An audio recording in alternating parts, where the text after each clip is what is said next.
Mas, Gabi, muito bem-vinda. Muito obrigada por participar da live hoje. Tô 10 minutos de você. Exatamente. E a Gabi também tem a página dela, né? Que também fala de cinema. A tua página fala um pouquinho mais sobre produção. Mas na questão de como fazer filmes e tudo mais, né? Ultimamente eu não tenho feito muita coisa, porque... Porque o tempo... Estamos sem tempo, Estamos sem tempo. Eu fiquei 3 meses em Nova York fazendo documentário. Aí fui logo pro Brasil... Fui pra um casamento, fui fazer um curta. E aí, assim que eu voltei pra Los Angeles, já começou o festival de filmes de terror. Aí veio o Labrife, aí essa semana começa o Bravo. Não tenho vida. A gente escolheu essa vida, né? Essa vida é onde a gente não tem vida. Exatamente. E a gente que trabalha com cinema, a gente também faz a gente faz essa coisa que a gente transforma todo o nosso hobby em trabalho, né? Exato. Tudo que começa como um hobby, como uma... vou escrever isso aqui porque eu tô com vontade de escrever, eventualmente aquilo já virou trabalho e daí já virou estresse. Exatamente. Mas falando em documentários, tu é uma produtora indicada ao Emmy pelo teu documentário. Então, por favor, nos conte sobre isso. Não, foi 2023. A gente foi indicado para categoria de melhor documentário ou especial documental. Qual é o nome do filme? My Transparent Life. Não sei, acho que a gente não teve uma tradução pro Brasil, necessariamente. Nem sei se esse filme tá disponível no Brasil, pra falar a verdade. Que eu acho que a distribuição foi só América do Norte aqui. Possivelmente outros países de língua inglesa. Então, provavelmente tem alguma distribuição em Londres, Austrália. Sim. Mas pode até estar disponível em algum streaming no Brasil, mas não vai ter legenda. Entendi. Então, você tem que saber inglês pra conseguir assistir esse filme, infelizmente. Mas foi em 2023, só que a premiação só aconteceu em 24, porque foi na época das greves. Entendi. Então, foi a época que eles estavam puxando a premiação e acabou acontecendo em janeiro de 24. Entendi. Mas a indicação em si veio, em junho. Que é normalmente quando eles lançam as indicações do Emmy. Entendi. Mas foi um filme sobre a comunidade trans aqui de Los Angeles. É bem... Eu vejo esse filme como para pessoas que não têm nenhum contato com a comunidade trans. Legal. Pra elas entenderem um pouco. Não é uma coisa tão, já dentro, assim, da comunidade, sabe? Entendi. Ele realmente é um filme... Assista esse filme primeiro pra você entender e aí você poder compreender pessoas trans em volta de você que talvez estejam começando a transicionar. Legal. É legal porque tem muitos filmes que às vezes tratam de temas que ficam um pouco distanciados das pessoas que já não estão dentro daquele tema, né? Acaba sendo um filme, um exemplo nada a ver, mas, por exemplo, aquele filme Mickey 17, né? É um filme que tem um teor político, assim, e tem vários discursos naquele filme, né? E uma sensação, uma coisa que eu não gostei naquele filme foi que eu fiquei eternamente com a sensação de quem tem que estar ouvindo esses discursos não vai assistir esse filme. Exato. Né? Então é um filme que é meio que uma câmera do eco, assim, né? Então acho que pelo que tu tá falando, esse filme tenta fazer o contrário. Ele tenta abrir uma porta pra inclusão, né? Pra, de repente, pessoas com a mente mais fechada, que não têm tanto acesso, né? Eu acho que ele acaba sendo pra pessoas que não querem, tem uma pessoa que acabou de estar iniciando sua transição e não sabe nem como explicar direito pra outra pessoa, né? Porque é um filme que um amigo meu fez, por exemplo. Ele fez um curta-metragem pra sair do armário pra família. Entendi, legal. E o motivo dele ter feito desse jeito, porque toda vez que eu falo sobre esse filme pras pessoas, algumas pessoas falam, nossa, que dramático. Mas o motivo dele ter escolhido fazer um filme pra mostrar, pra sair do armário pra família, era porque ele queria iniciar um processo de, da família entender o que ele está passando. Porque se você simplesmente só fala, muitas vezes aquela empatia não é criada, porque a pessoa tá pensando só no dela. Como que essa sua escolha me afeta. Entendi. E não como você ter que contar uma coisa pra mim tá te afetando. Né? Então, possivelmente foi algo dramático dele de querer realmente fazer um curta. mas iniciou a conversa de uma maneira muito mais fácil pra ele. Sim. E a família já veio com uma maior empatia em relação ao tópico. Não, e também se tu for pensar, se ele é ator, ele é uma pessoa dramática, né? Não... Ele é diretor. Diretor. Ele é diretor, tá. Ele acabou atuando porque se ele pegasse um ator pra fazer, seria... Tipo, talvez a família não entendesse. Não entendesse, Porque senão, tipo, você fez um filme LGBT. Sim. Legal, sabe? Mas até isso, eu acho também interessante a gente sempre respeitar a maneira que as pessoas sabem se expressar melhor, né? E eu lembro muito disso, tipo, eu sou casada há 10 anos, né? E eu me expresso muito bem, às vezes, escrevendo. E eu lembro que teve situações que meu marido falou pra mim, assim, tipo, às vezes que eu tava com dificuldade de expressar algum sentimento, alguma coisa, e ele fala...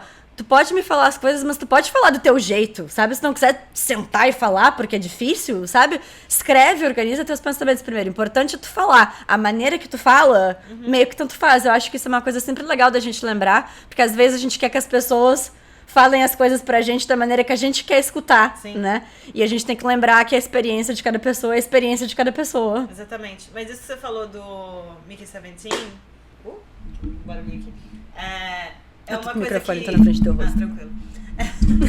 É uma coisa que eu penso um pouco sobre esses documentários da Amazônia também, de uma certa maneira. Eles são filmes extremamente importantes, porque eles são realmente um tópico necessário pra gente conversar.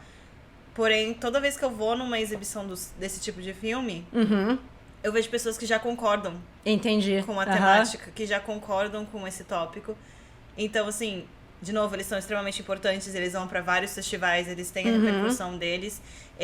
Muitos deles têm que é uma profissão relativamente nova dentro de documentário, que é Impact Producer, produtor de impacto. Entendi.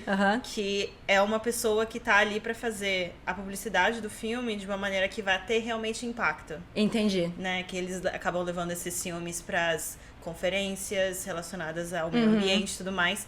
Só que, tipo, de novo, as pessoas que estão nesses ambientes, eles realmente querem ajudar. Sim. Né? Então, eu não sei o quanto esses filmes estão chegando nas pessoas que não concordam e estão mudando opiniões. Sim. Né?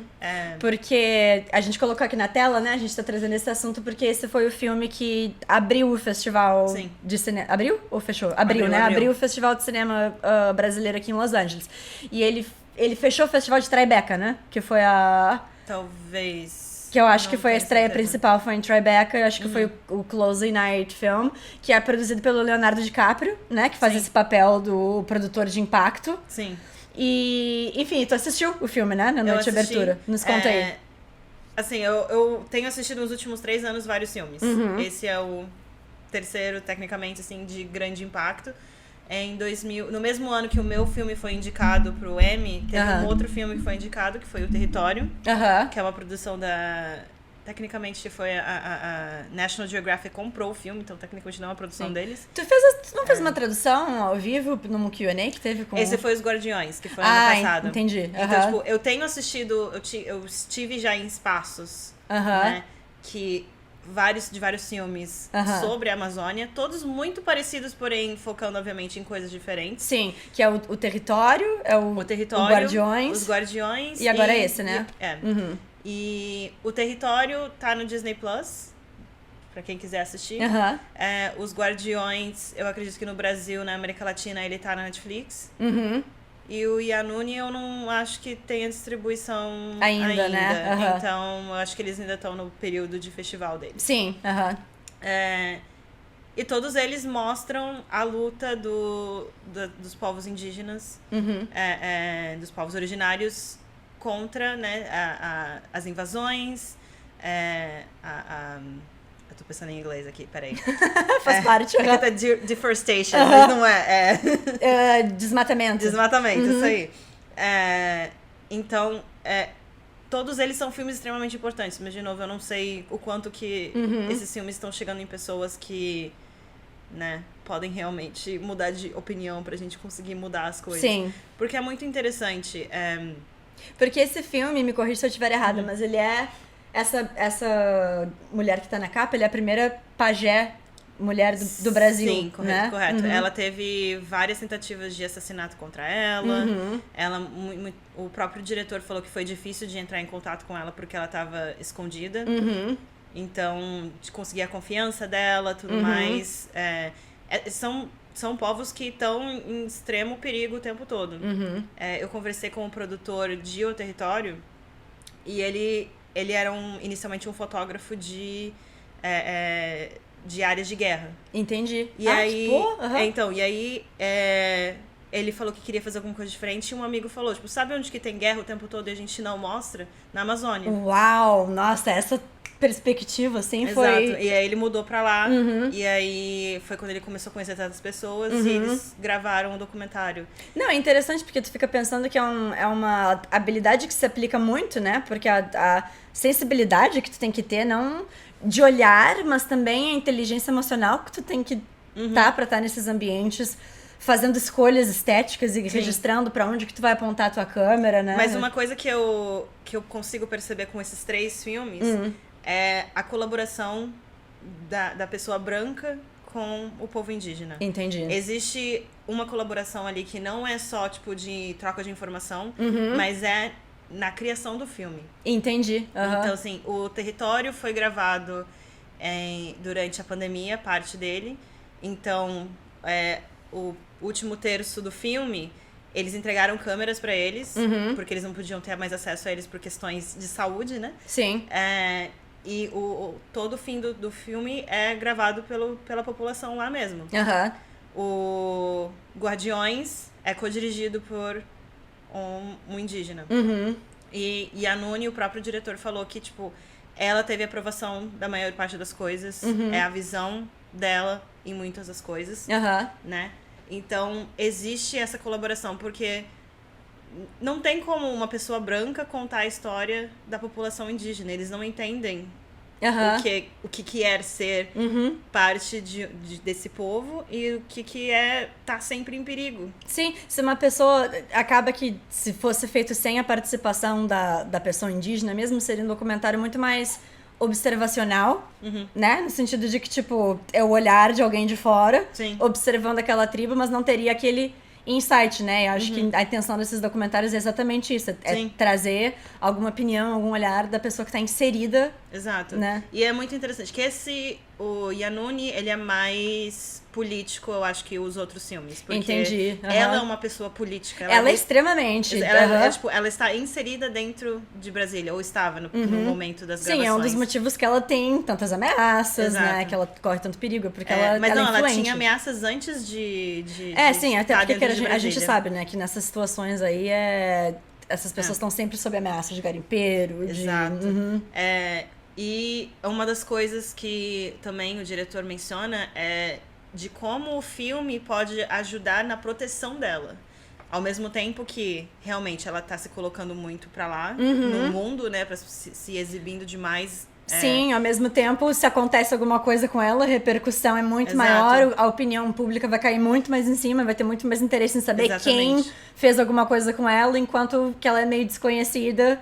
Então, realmente, tem os dois lados da moeda. Né? E a produção mesmo falou que eles pegaram dinheiro suficiente pra deixar ela protegida por mais 2 anos após o lançamento do filme. Porque é uma exposição muito grande. Porém, se ela se torna essa figura inatingível, ela recebe uma proteção extra. Entendi. Né? Que ela vai estar mais na mídia, de uma certa maneira. Porque mesmo quando ela estava como uma pessoa política dentro de Brasília, ainda não tinha... Porque ainda mais que era uma parte da política ali muito nova, que eles tinham acabado de criar para a população indígena. Então, ainda existia, né, estão meio escondidos ainda, né? A galera ainda tenta jogar eles pro lado. Sim. Mas com os documentários, isso torna uma coisa mais mundial também. E aí, essa pessoa tem uma figura muito maior. O que é uma questão muito interessante também que eu tava pensando, que todos os filmes têm, é que quem tá produzindo, né, são pessoas de fora. Pois eu ia trazer essa pergunta pra ti. O que tu acha sobre isso, de geralmente ser uma pessoa de fora que pega esse interesse de querer contar uma história tão nichada, assim, sobre a Amazônia do Brasil? Eu acho que num certo sentido, a gente como brasileiro, a gente que mora no sul, no sudeste, a gente não tem acesso ao que é a Amazônia. A gente entende a Amazônia como algo extremamente importante do que é pro nosso país e pro mundo, mas a gente não tem essa convivência. Não tem mesmo. E aí as pessoas que estão ali, que vivem aquilo, elas não têm acesso ao quê? Ao audiovisual. Elas não têm acesso à educação audiovisual.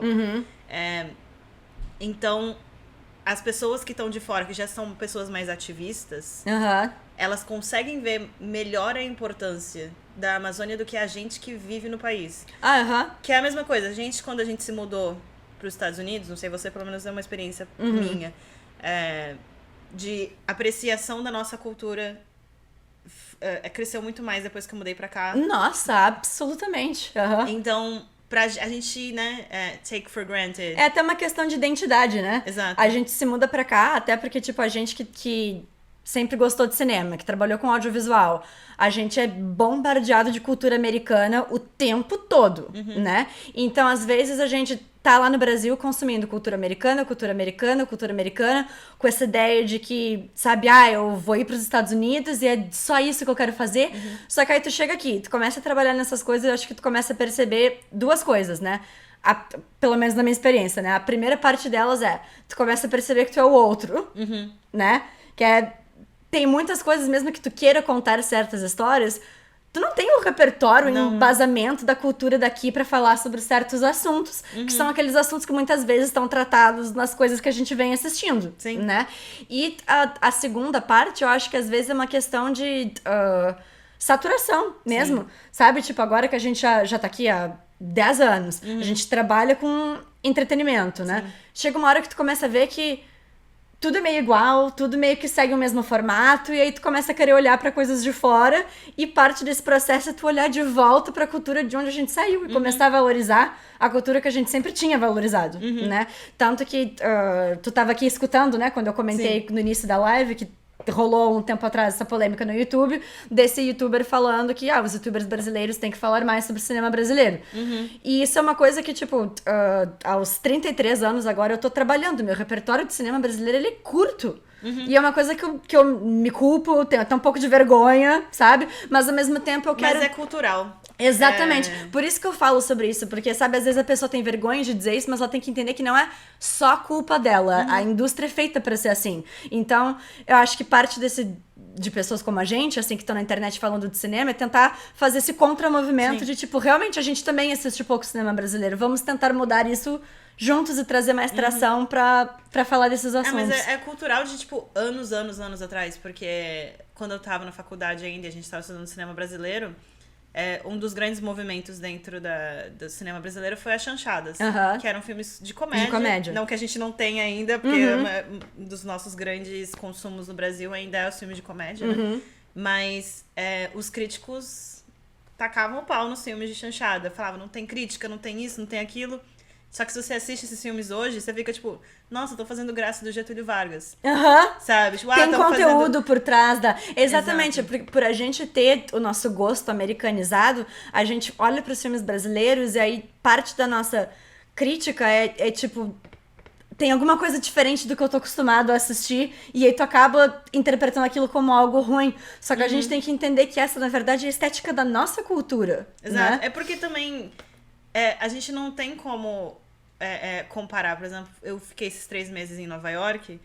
E por que todo filme que é gravado em Nova York é bonito? Porque Nova York tem uma estética muito específica que faz o negócio parecer muito elevado se tá no cantinho, na esquina de um prédio X. Sim, mas isso é muito a maneira que tu filma também, né? Também. Porque um comentário que me chamou muita atenção de uma pessoa americana no filme do Kleber, que eu fui numa sessão que tinha muitos americanos, né? Uma pessoa falou assim, durante o Q&A, tipo assim, eu adorei a maneira que tu filmou a cidade de Recife, porque pra mim ficou parecendo como se fosse uma cidade de locação, como Nova York, como Los Angeles. Eu fiquei com vontade de ir a Recife, conhecer, sabe, o cinema que se passa, a história, visitar aquelas praças que eles caminham, né? Então acho que também tem muito isso, porque eu penso isso como...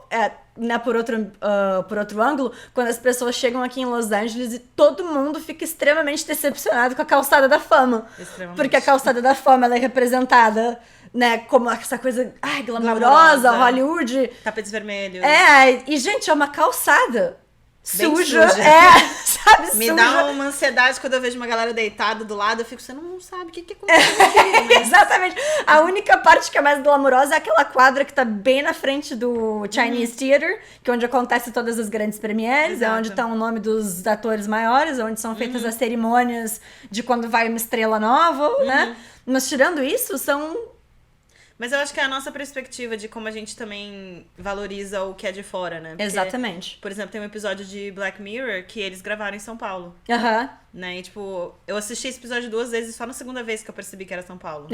Porque a primeira vez eu assisti pela história e tudo mais. Sim. E aí eu tava reassistindo com os amigos e eu tava olhando, tipo, eu tava prestando mais atenção em outras coisas, porque eu já sabia qual era a história. E aí eu fiquei, tipo... Isso parece meio familiar. Essa ponte me parece... Aí eu fui pesquisar, tipo, eles literalmente gravaram tudo em São Paulo. Porque o diretor falou que ele queria um lugar que parecesse com qualquer cidade grande. Mas que não fosse extremamente reconhecível, assim, Exato. de repente, né? Então São Paulo foi uma ótima locação. E, tipo, teve alguma coisa específica que te fez reconhecer São Paulo, foi, assim? foi pontes. Entendi. Tipo, Era que eu ia te perguntar daqui a pouco a ponte estaiada, alguma coisa assim. Que... Não era isso. Era, tipo, era literalmente, tipo, uma ponte... que passa em cima de alguma avenida grande. Sim. Não era reconhecível o suficiente pra falar, é da Avenida Paulista. Sim. Não é, sabe? Tipo, mas é alguma coisa da arquitetura da...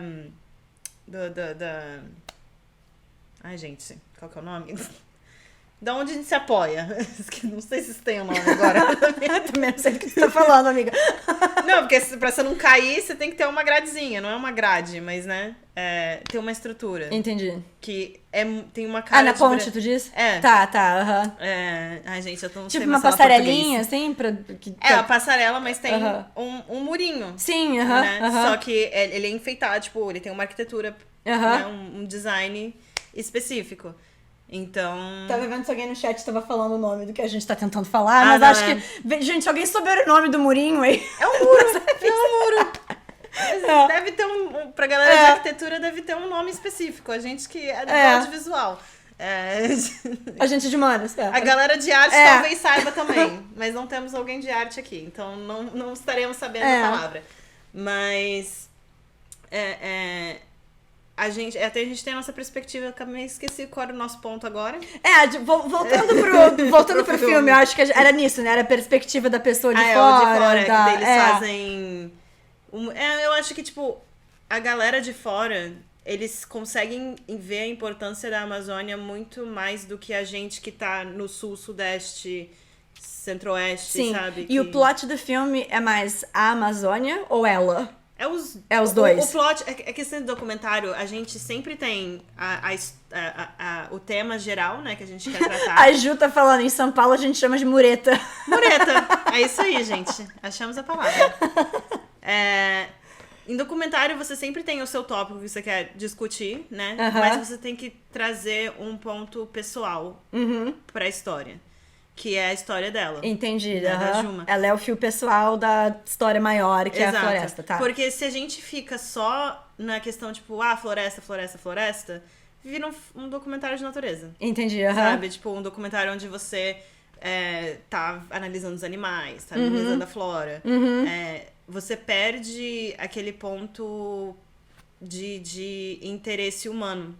Porque a gente é humano, a gente quer ter esses elementos pra gente segurar e ficar... Eu quero saber o que vai acontecer com essa pessoa. Só que a luta dela é em proteção aos povos indígenas e a floresta. Né? Então, a gente segue muito ela e a luta dela, a proteção à natureza. E a gente vê o que ela e a família dela tá fazendo pra proteger a natureza. Sim. Né? Pra proteger... E proteger o povo dela também. Sim. Porque o povo dela tá ligado à natureza. Né? Eles vivem lá dentro, eles têm o território deles. E é uma coisa que... esse filme, de novo, eu acho ele bem mais político exatamente por ela estar inserida dentro de Brasília. Entendi. Então a gente vê muito mais o lado... burocrático das coisas do que nos outros filmes como O Território e o Guardiões. Sim. Que a gente vê eles mais dentro dos territórios em si. Entendi.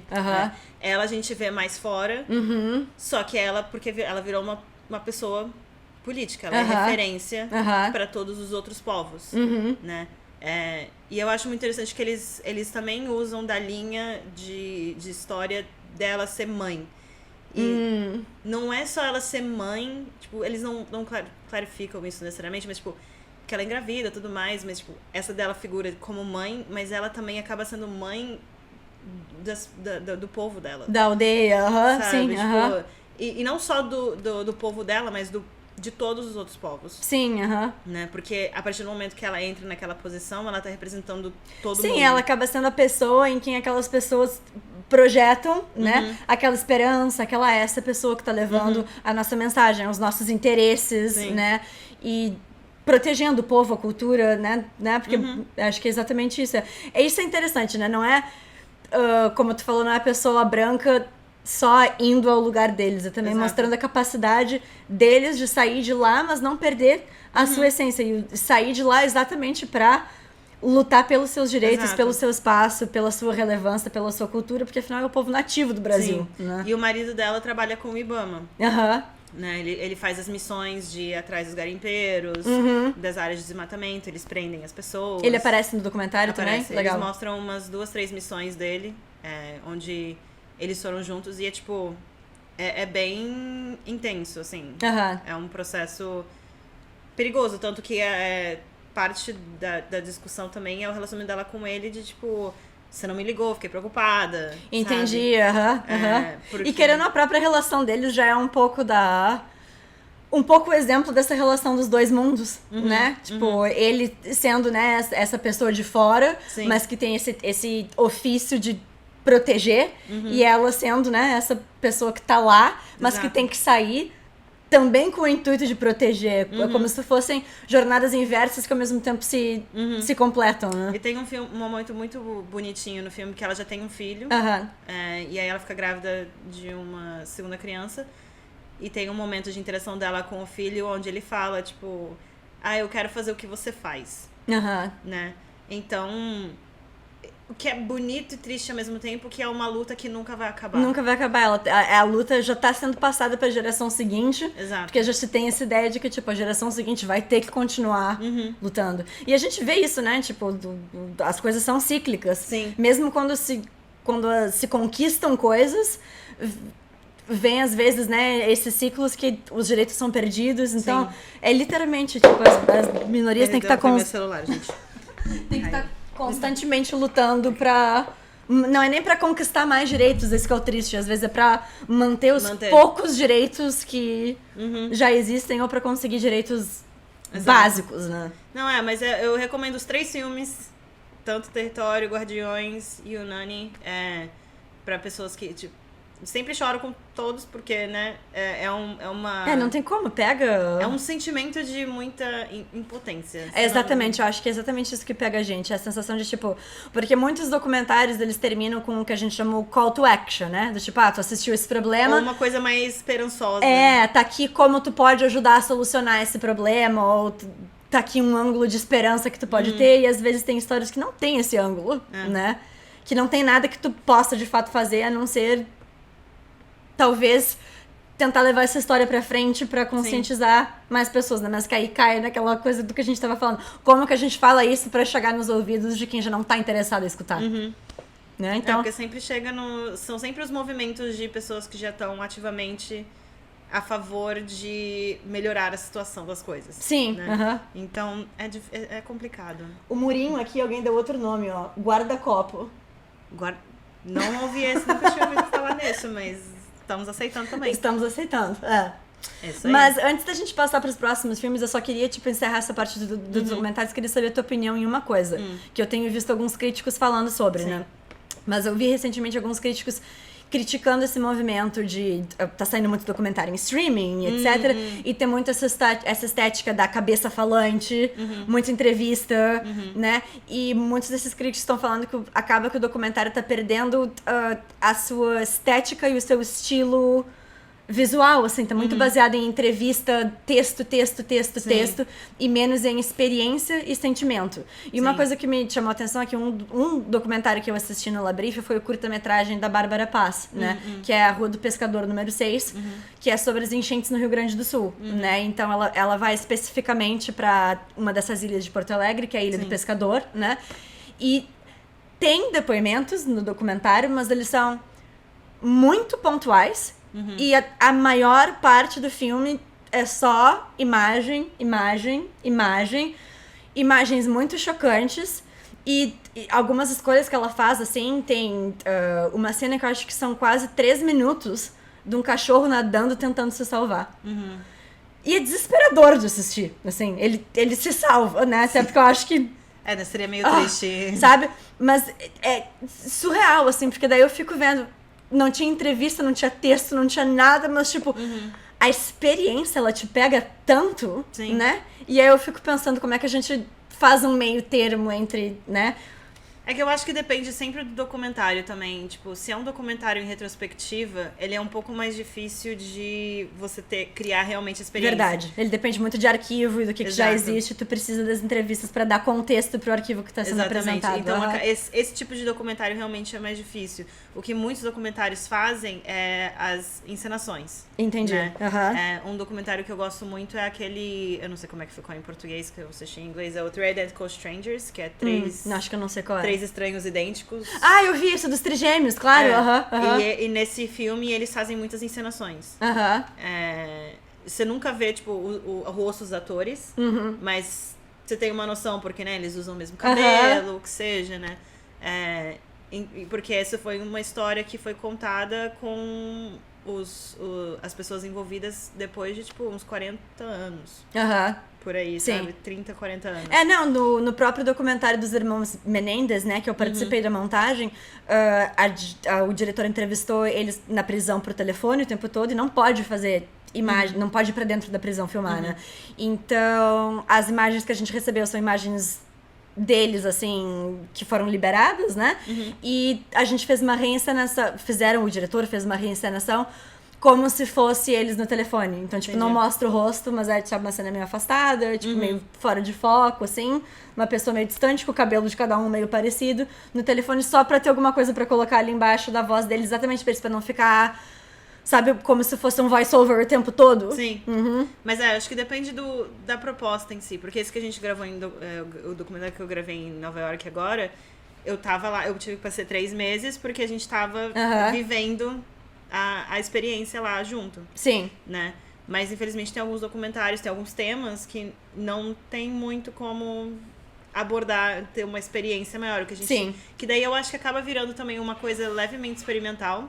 Se você quer ter realmente esse sentimento, né? Tipo, que nem você deu de exemplo de agonia, né? De estar vendo o bichinho lá. Que acaba que tem alguns documentários, sim, que utilizam de quase ficção pra ajudar com esse tipo de coisa, né?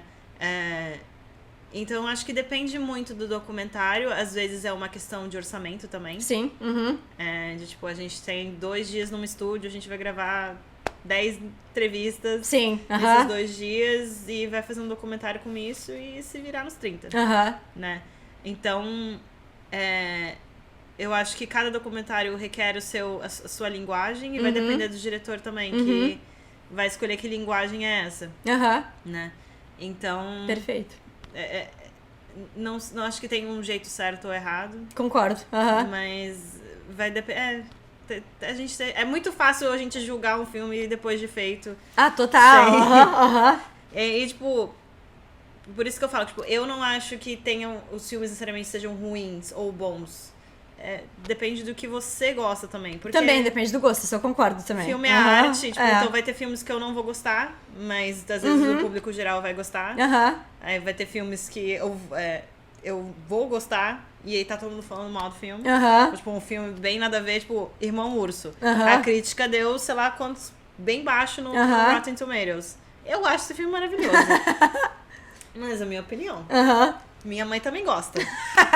Minha mãe ouve a música direto. Ela tá assistindo. Mãe, sei que você gosta.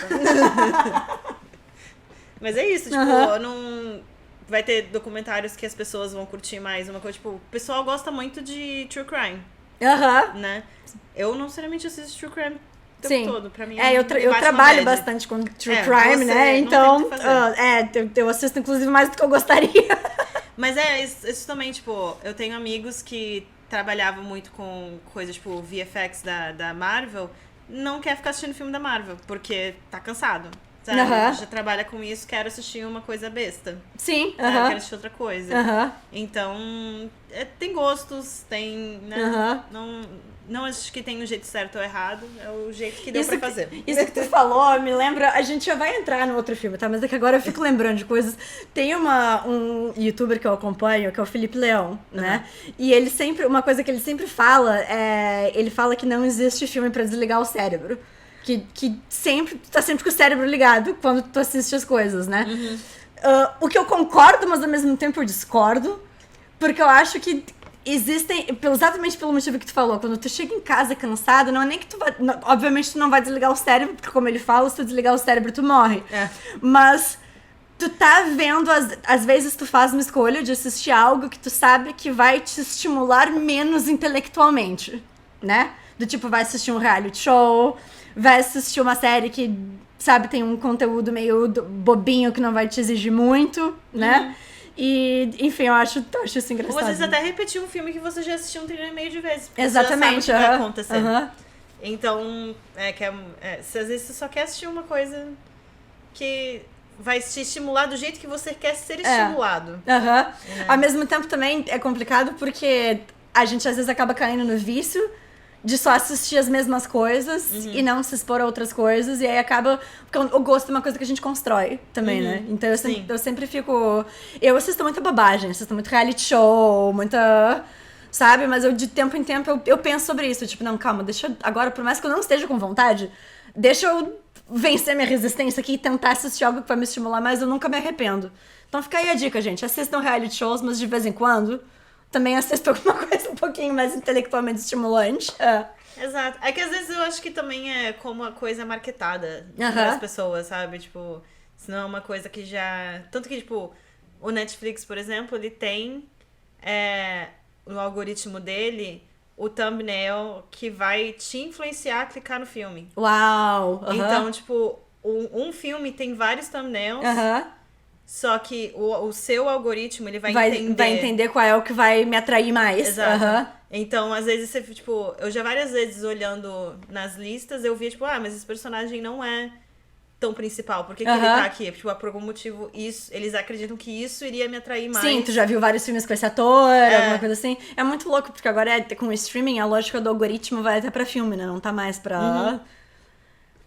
Então, isso é meio deprimente pra gente que trabalha com isso, né? Mas a gente tem que lidar com a realidade que a gente vive. Se a gente começar a entrar nessa...